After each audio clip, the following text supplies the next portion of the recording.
नमस्कार, मैं हूं दीपक कुमार। स्वागत है आप सभी का बिगिन टू लर्न पर एफसी फंक्शनल कम्युनिकेशन की क्लास में। आज का जो हमारा सेशन है, ये हिंदी सेक्शन से लिया है। जैसे कि मैंने आपको पहले ही बता दिया था कि हम एक चैप्टर दो-दो करके एक सेट लगाएंगे, 2 चैप्टर इंग्लिश के, 2 चैप्टर हिंदी के, इस तरीके से। तो हमने अब तक 2 चैप्टर हिंदी में खत्म किए हैं और 4 चैप्टर इंग्लिश में खत्म कर दिए हैं। क्योंकि ये सेकंड टर्न है, सेकंड टर्न आया है इस समय हिंदी का, तो इस समय हम इसमें हिंदी पढ़ेंगे चैप्टर नंबर 3। और आज का जो हमारा चैप्टर है उसका नाम है ग्राम्य विकास।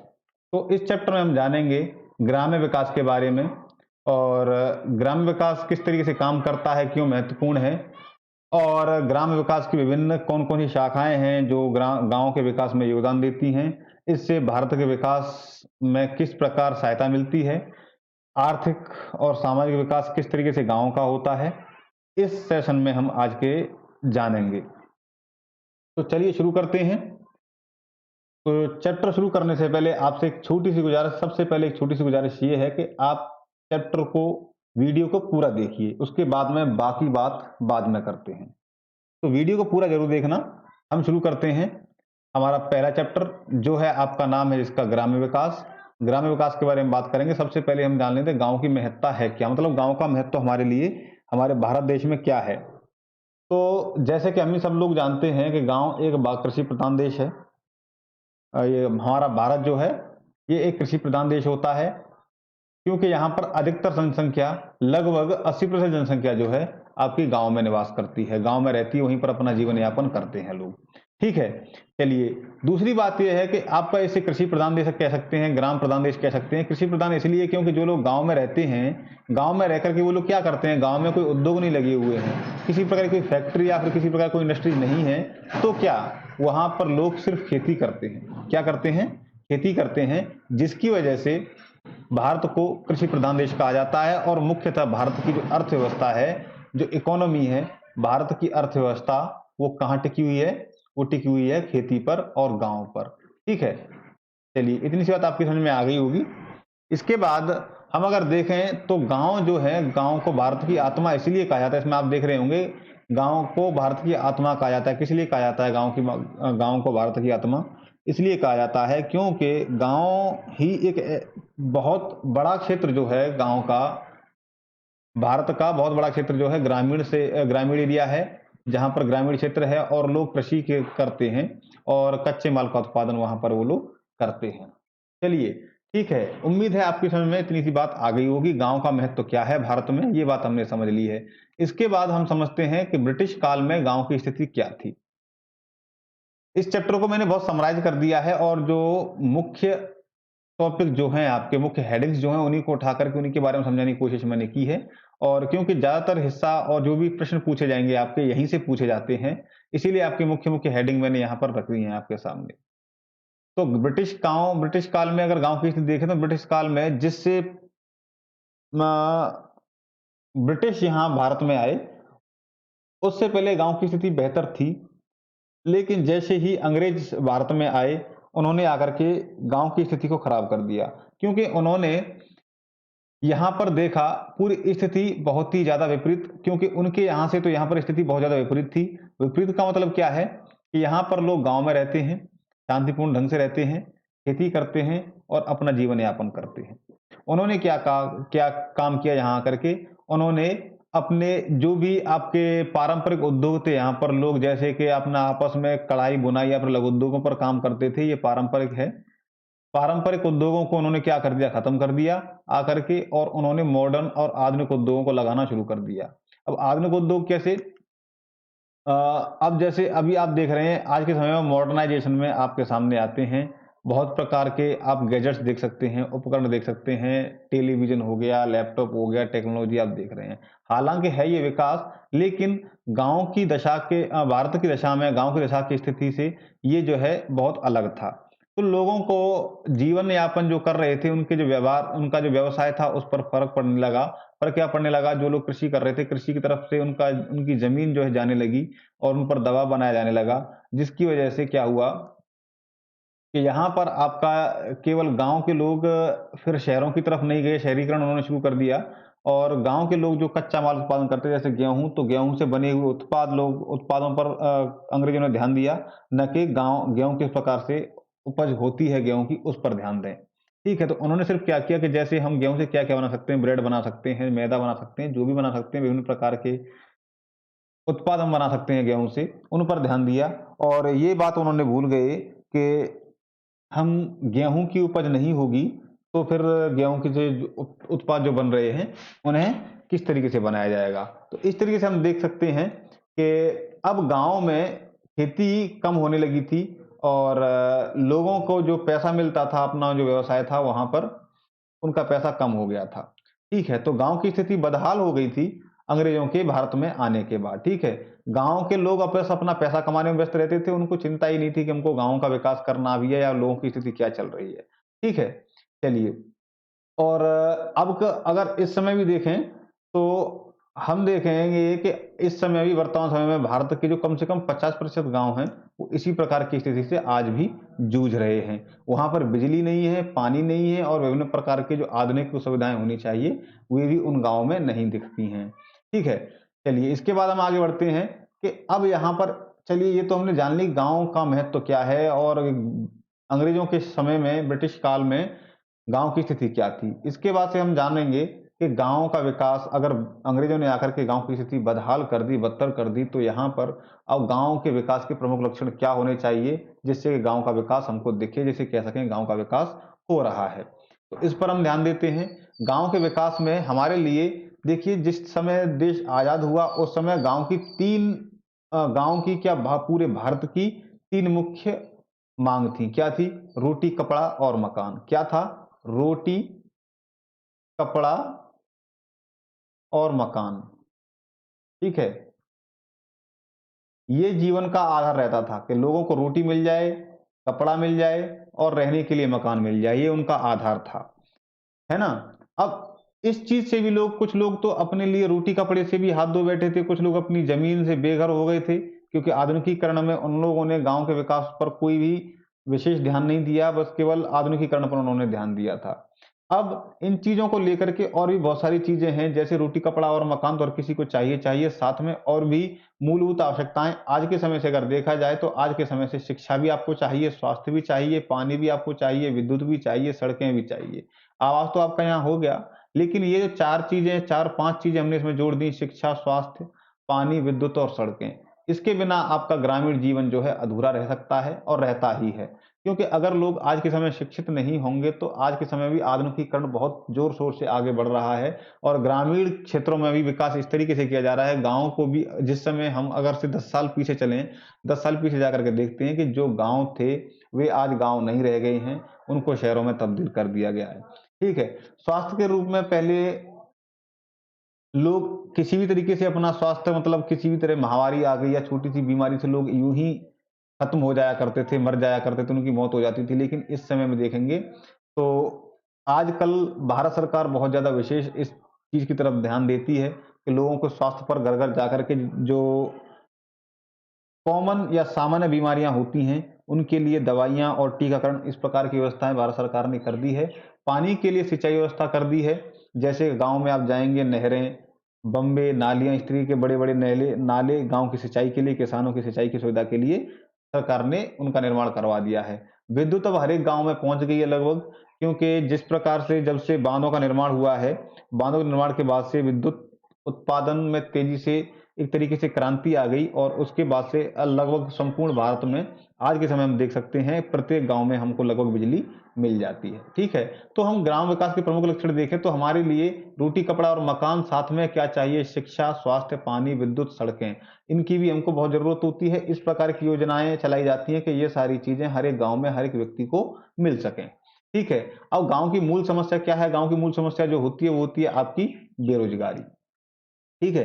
तो बेरोज़गारी से निपटने के लिए जब लोग शिक्षित हो जाएँगे, सबसे बड़ा हथियार है, वो है शिक्षा। अब जब लोग शिक्षित हो जाएँगे, तो वो अपने रोज़गार के लिए कहीं बाहर जाकर भी अपने लिए रोज़गार या फिर किसी प्रकार से विभिन्न प्रकार के स्वरोज़गार भी अपने लिए खोल सकते हैं। तो इसमें स्वरोज़गार जो हमने अध्याय पढ़ा था, उसमें भी हमने जाना था कि भारत सरकार स्वरोज़गार पर किस प्रकार ध्यान दे रही है और अब से नहीं, स्वतंत्रता के बाद से ही स्वरोज़गार पर ध्यान दिया जाता है। ठीक है, तो जिससे कि लोग शिक्षित होकर के स्वरोजगार खोलें और अपने विभिन्न साथियों को या फिर अपने साथ-साथ कुछ और लोगों को वो रोजगार प्रदान कर सकें। ठीक है, तो ये जो हमारे गाँव के विकास के प्रमुख लक्षण हैं, इनमें से आपका होता है शिक्षा, स्वास्थ्य, पानी, विद्युत और सड़कें, इन पर विशेष ध्यान दिया जाता है। ठीक है, चलिए, अब इसके बाद से आते हैं कि गाँव में बेरोज़गारी को किस प्रकार खत्म किया जाए। इसके लिए सबसे बड़ा हथियार जो है बेरोज़गारी खत्म करने का, वो ये है कि आप गाँव में स्वरोजगार को बढ़ावा दीजिए, जो कि हम पहले पढ़ चुके हैं। तो हम देखेंगे, यहाँ भी इस टॉपिक में हम जानेंगे कि गाँव में आर्थिक विकास न होने के कारण बेरोजगारी की समस्या है और इसके लिए सरकार द्वारा स्वरोजगार योजना के अंतर्गत ग्रामीण नवयुवकों को प्रशिक्षण दिया जा रहा है। ठीक है, आप देख पा रहे हैं कि हमने जो विशेष तौर पर गौर किया है वो है स्वरोजगार योजना पर। जब लोग स्वरोजगार ढूँढेंगे तभी अपने साथ-साथ वो 2-4 लोगों को और भी रोजगार दे सकते हैं और उसके लिए क्या ज़रूरी है?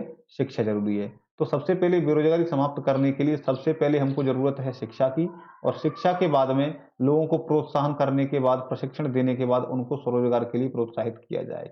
इस प्रकार की व्यवस्था भारत सरकार कर रही है।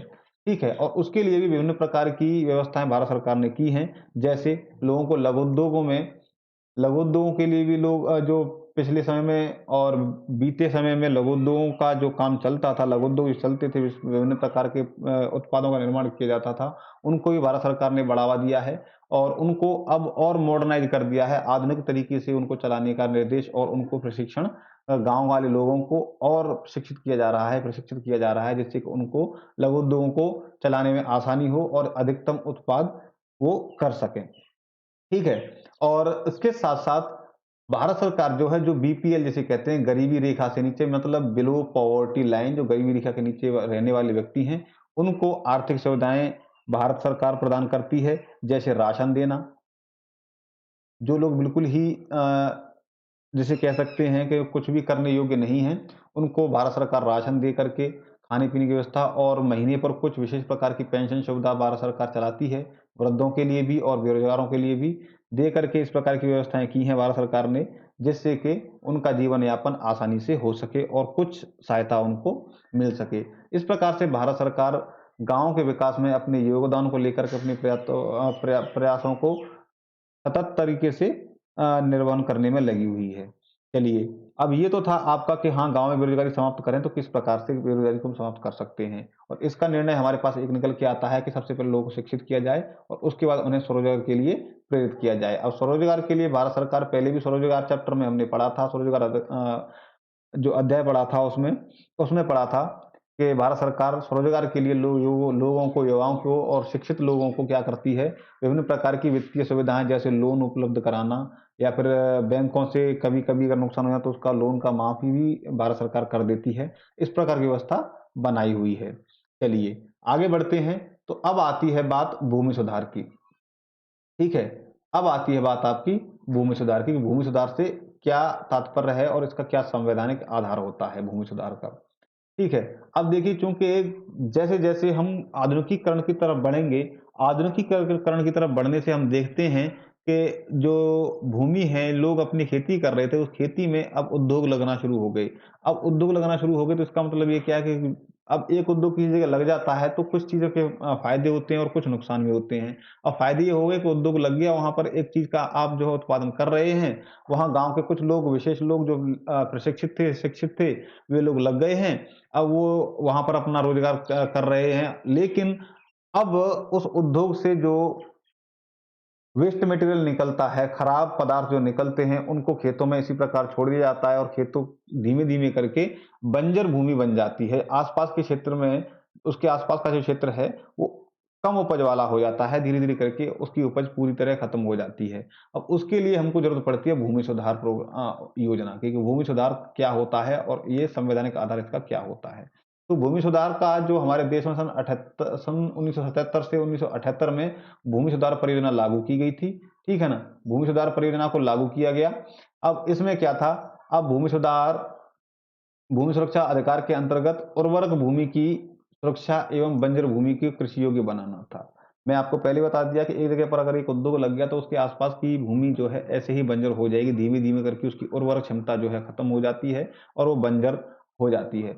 इसीलिए भारत सरकार ने इसके साथ-साथ अब देखा कि हाँ, एक नेगेटिव पॉइंट हमको ये भी मिल रहा है कि उद्योग लगाने से आस-पास की भूमि जो है बंजर होती जा रही है, उसको किस प्रकार से रोकें। तो 1977 से 1978 यानी 1977 कह दें, 1978 कह दें, इन दोनों ही वर्षों के बीच में भूमि सुधार परियोजना का आयोजन किया गया। अब इसमें क्या है, इसका उद्देश्य जो था वो था कि आपकी जो भूमि है, उपजाऊ भूमि है, उर्वरक भूमि है, उसकी रक्षा करना, सुरक्षा करना और आपकी जो कृषि जो बंजर भूमि है उसको वापस से कृषि योग्य बनाना, ठीक है?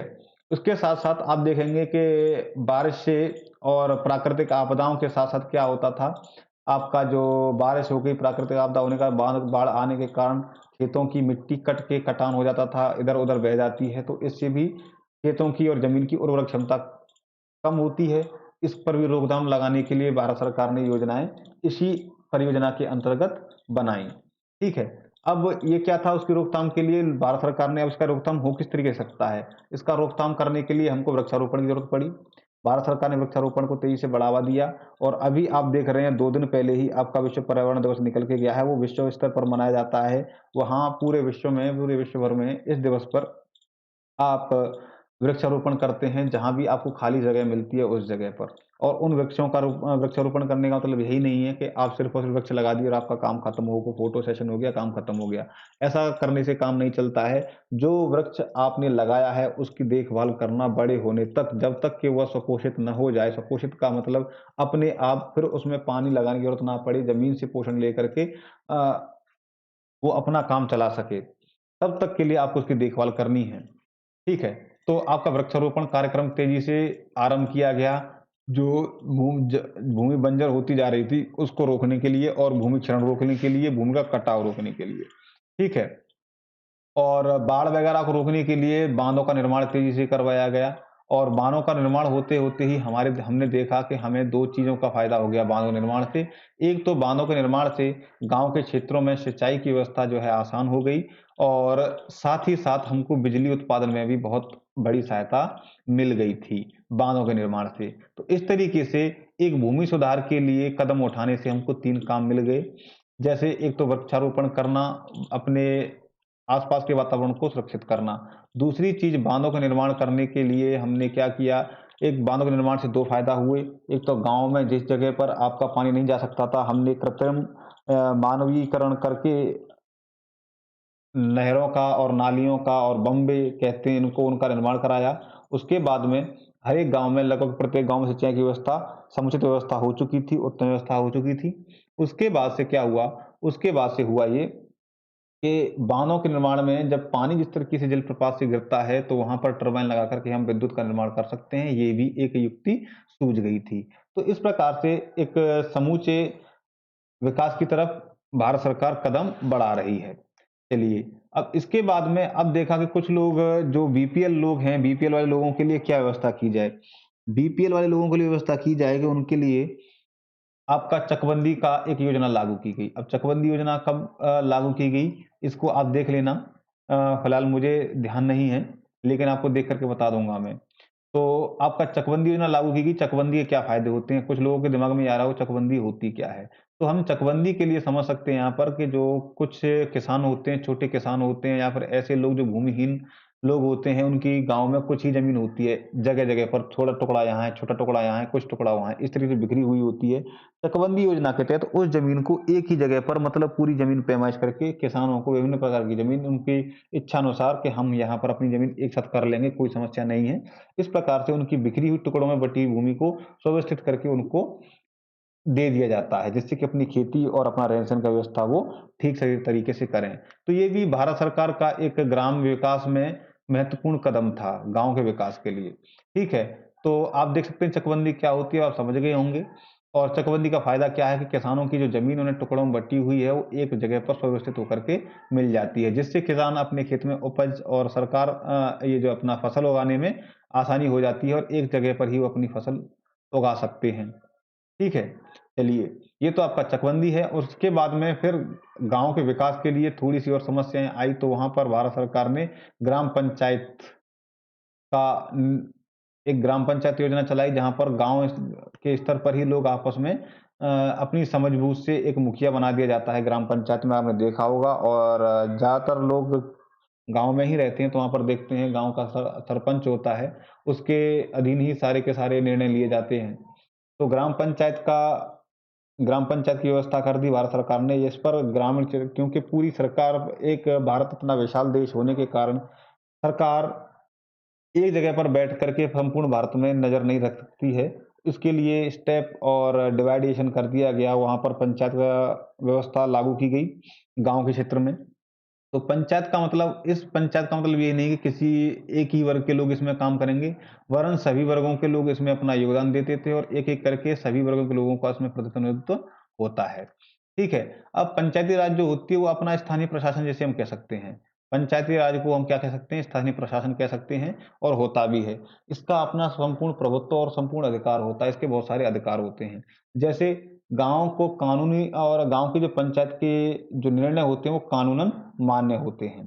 ठीक है? अब इससे फ़ायदा क्या होता है? इससे फ़ायदा ये होता है कि गाँव को जो है, जो भी गाँव में विकास कार्य होने हैं और सुव्यवस्थित रूप से चलाना है गाँव को, तो ग्राम पंचायत इस प्रकार के निर्णय लेती है। जैसे आपके नाली, कुएँ, तालाब आदि की सफाई कराना, अगर किसी प्रकार की खेती में किसी प्रकार का नुकसान हो रहा था, उसकी भरपाई या फिर उसके लिए विभिन्न योजनाएँ बनाना, गाँव तक सड़कों का निर्माण कराना, ये सब ग्राम पंचायत के अधीन में होता है। ठीक है?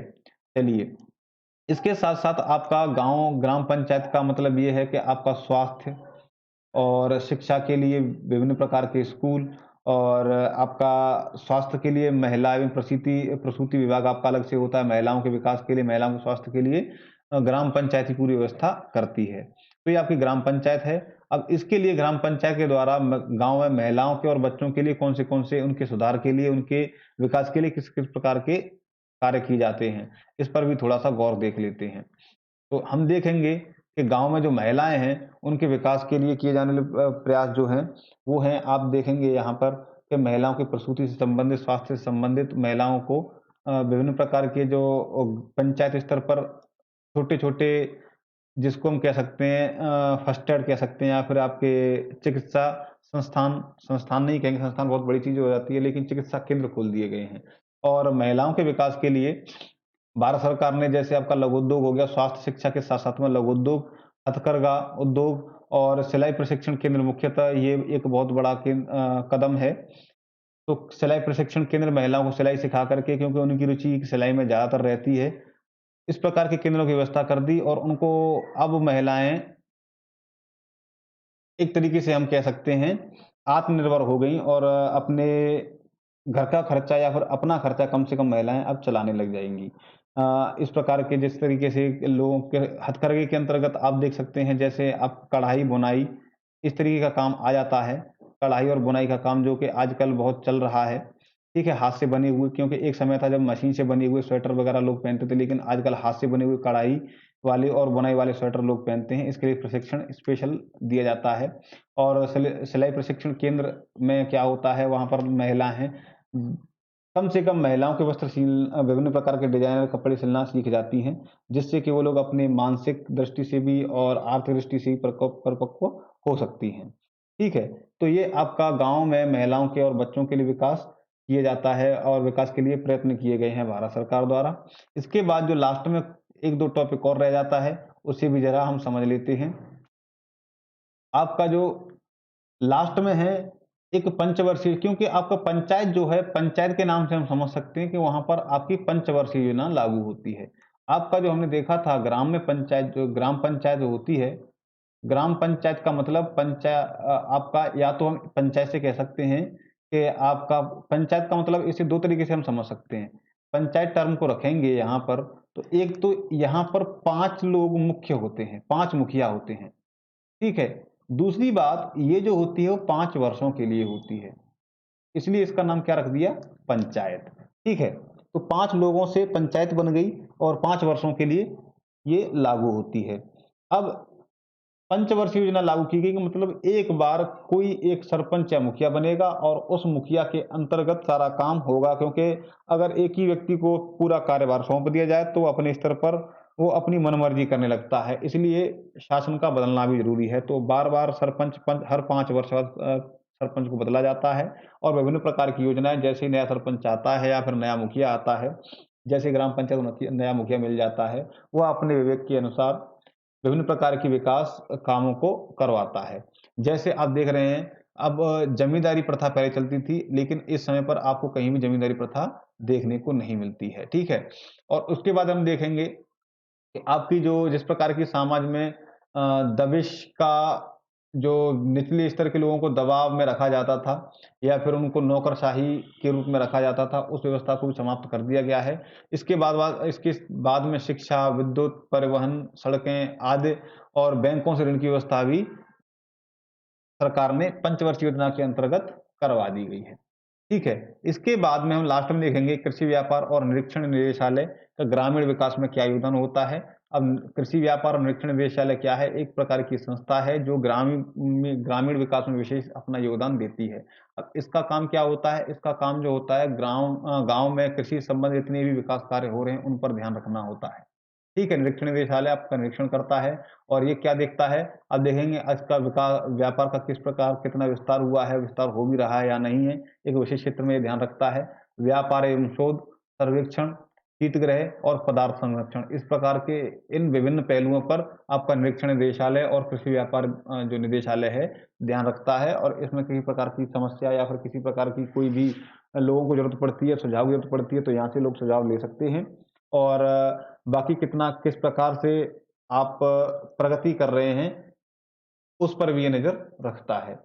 तो ये था आज का हमारा चैप्टर ग्राम विकास के गाँव का विकास किस प्रकार से हो सकता है और उसके हमारे लिए गाँव का विकास करने के क्या फ़ायदे हैं और किस प्रकार भारत के देश में आर्थिक रूप से, सामाजिक रूप से और सांस्कृतिक रूप से किस प्रकार से हम आगे बढ़ सकते हैं, इनका क्या योगदान रहता है।